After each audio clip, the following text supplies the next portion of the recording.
join me here to say a few words about two of the tragedies you saw on those screens.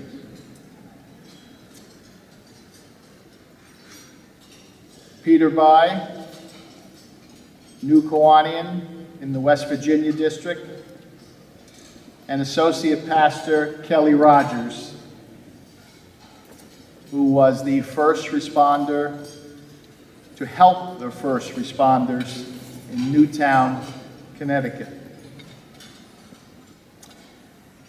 They, as new Kiwanians, will teach us what we have to do to respond to the things we have no control over, and how Kiwanis can come into new members' lives who are directly affected by tragedy.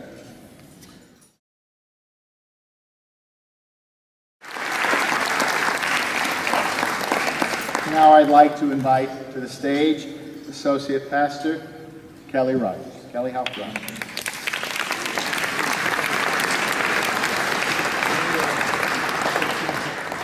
I'm decidedly more low-tech. But on behalf of Reverend Dr. Bernard Wilson, my co-pastor, and myself, we would like to gratefully thank you, and Kiwanis International and Tom, and the Weston Kiwanis Club for inviting us here. And Reverend Wilson wishes he could be here, but he is at our annual synod meeting overseeing an important vote about the future governance of our church.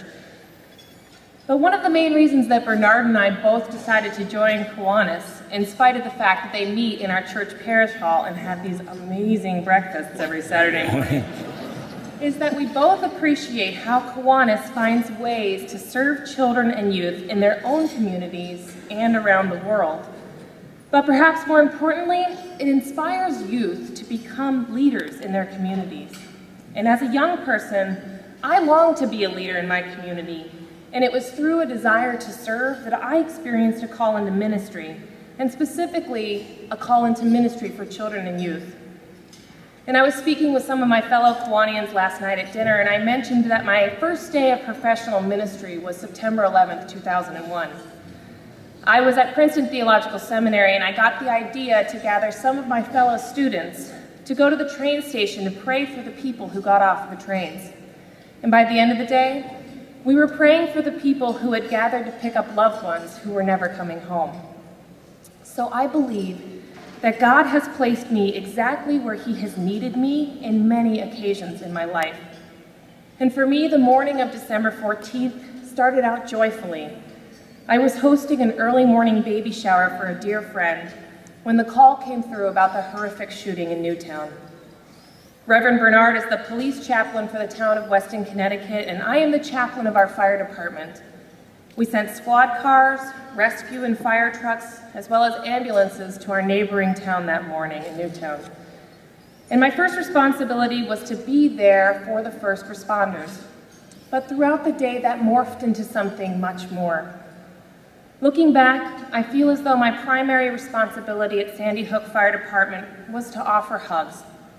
And I somehow had the presence of mind to silently utter a prayer with each hug. And some of them were just one word: help, praise, hope, and healing. And I get that not everyone is a hugger, but there were so many moments when words couldn't convey the message, so a physical touch was needed.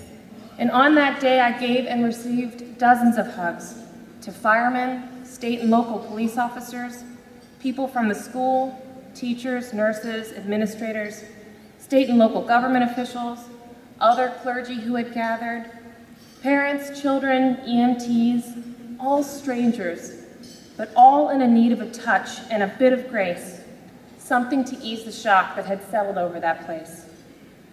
And by that evening, an exhausted and eerie calm had settled over Sandy Hook Fire Department. People were moving and not speaking much, and many people just sat there with their heads in their hands and waited for the coroner to arrive.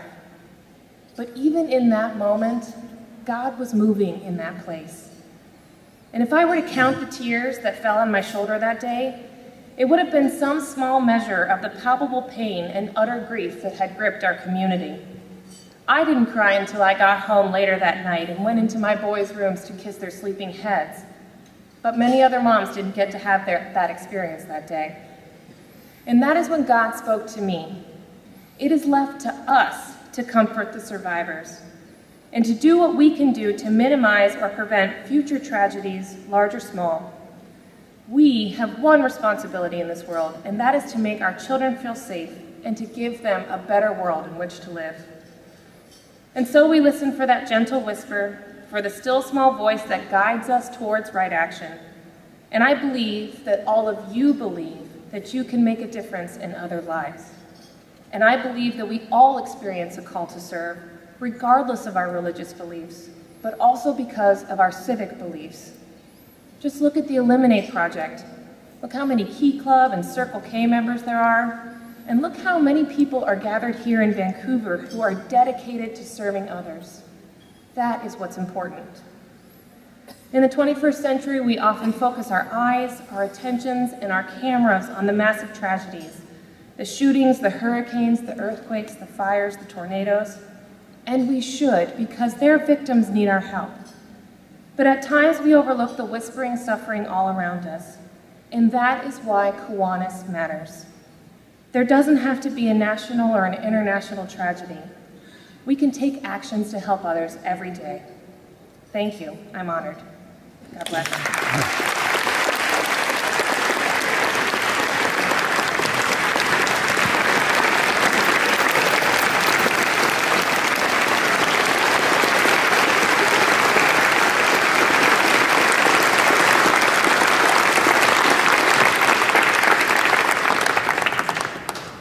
Kelly,